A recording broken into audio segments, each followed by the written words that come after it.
Hello, welcome back to the Plastique YouTube channel. I'm Abby, and today's video is going to be part 2 of the ball bounce tutorial, where I show you how to add a secondary action onto the ball bounce with a tail. So let's get started.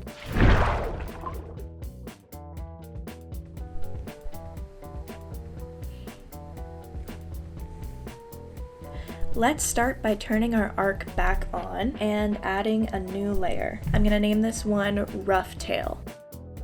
Since we did our roughs in green last time, I'm going to do the same this time for the tail. And instead of laying out our keyframes like we did for the ball bounce, we're basically just going to be straight ahead animating based on the shape of the arc that we've already made for the ball bounce. Now I want my tail to be big and soft. So following that same arc shape, I'm going to create this big fox-like tail. So now we continue on to the next one, keeping that shape and volume from our first tail, but following the shape of our arc as we continue our motion. Okay, so see how my tail is following the shape of that arc so far? We're just gonna continue that same pattern until we get to our squash. Just trying to keep that same volume throughout with our tail. Now, as the ball is starting to move faster, so will the tail. So as the ball stretches out, the tail will stretch out. Okay, so now that we've arrived at our squash, since the tail moves behind the rest of the ball, it's still going to be stretching, even though the ball is squashing. So continuing to follow that same arc, we're going to continue the stretch that we have going with our tail. So the tail's going to continue to follow behind as our ball moves up. The tail still hasn't hit the ground yet, so the tail is finally going to drag behind and start towards the ground. You can also see here how S and C curve is coming into play. S and C curve is a technique you use for a tail or for hair when it comes to secondary motion, since it's a flowy part of the body that follows behind the rest of the body. Here at the beginning, I have a C curve happening, like that. That little arc is a C shape, and like that. But now as we're coming down to bounce, it's turning into an S shape. And as we're continuing on here following the ball, it will continue that S shape until it's caught up to the curve and goes back into a C shape. And make sure the end of that tail is always following that previous place that it was. So since the end of my tail was just here, I'm going to make sure it's following that similar position as we continue along. So now the end of our tail is catching up and it's going to be back into this arc shape here, starting to stretch out as well as it straightens out back into that C shape.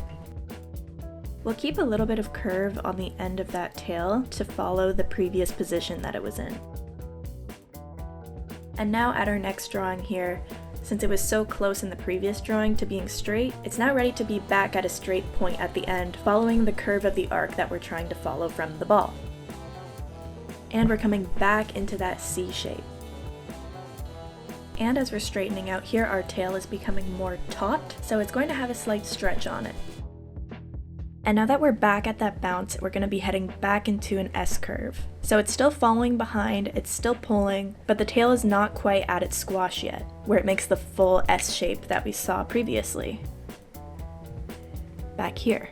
So we're going to continue that same pattern that we saw back at the second keyframe. And now that we're bouncing up again, that big S shape is going to come into play.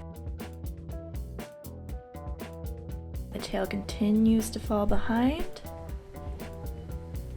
into that growing S shape. Always remembering to follow the same point that the tail previously ended at. And now as we're coming to the end of that curve, the tail starts to straighten out again. Now since I have my ball turning at the end, I'm going to have the tail follow a short arch and flop over. So since the ball is moving this way, the tail will start somewhere up here now. So the end of the tail is going to continue following a downward curve before it comes up and flops over. So now that our ball is stopped, I'm still going to have our tail flop over as an afterthought. Because it's our secondary motion, we don't want everything to be stopping and starting at the same time. So even though the motion of the ball is finished, the flop of the tail is going to come after. Okay, so what I did for the end here with the tail is I continued a similar spacing as what I've been doing somewhat even. Then I slow it way down as we get to the top here. I added multiple frames of it just very slowly starting to tip even after the ball stopped. So I have about 4 frames of it just moving ever so slightly, and then it speeds back up again as the tail flops down, and then a little bit of a slow out there with just the tiniest bit of tail pointing up and then flop down. This kind of slow to fast timing at the end here shows the weight of the tail, how it's quite floppy. Now let's zoom out and watch the whole thing.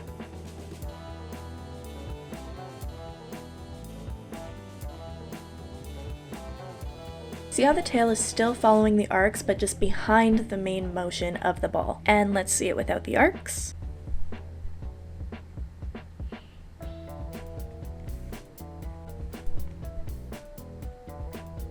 I really like how that little flop at the end turned out.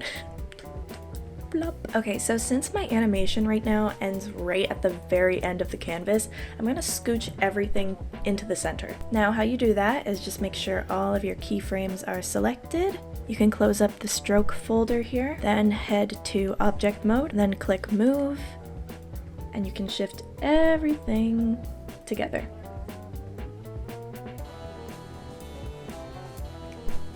That's looking far better. Okay, now all that's left to do is do the clean line for the tail, and we're all done.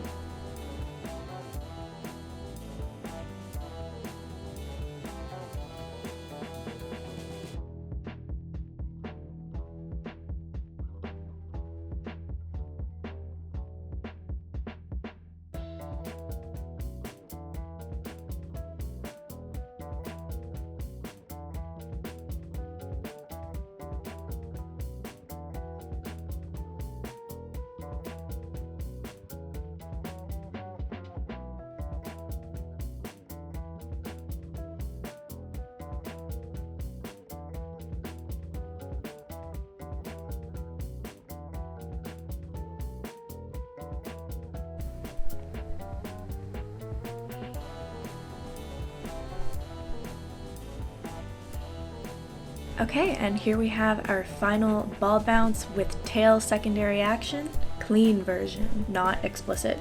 And if we turn our arcs back on, you can see how everything's still following that arc motion. Even though the tail is lagging behind, it still follows, just delayed. So yeah, that concludes our ball bounce with tail tutorial. That is a bit of a tongue twister. I hope you guys enjoyed this tutorial for how to add a secondary action onto a ball bounce. Please let me know in the comments if you have any questions or any feedback. Okay, thank you again, and I'll see you soon. Bye guys!